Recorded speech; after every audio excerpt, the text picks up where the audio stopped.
In Indonesia esiste un terrore che nasce direttamente dalla tomba. Il suo nome è Pocong. Non è un semplice fantasma, ma un'anima rimasta intrappolata nel suo sudario funebre.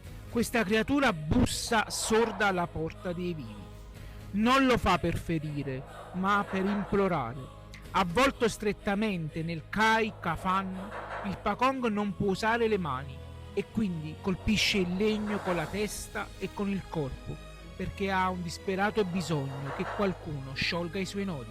Se i nodi del sudario non vengono sciolti dopo 40 giorni, l'anima resta bloccata in un limbo di sofferenza. E se malaguratamente tu senti quei colpi alla porta, ricorda che lui non vuole la tua vita, vuole la sua libertà. Ma sei davvero pronto a guardare dentro quel sudario per aiutarlo?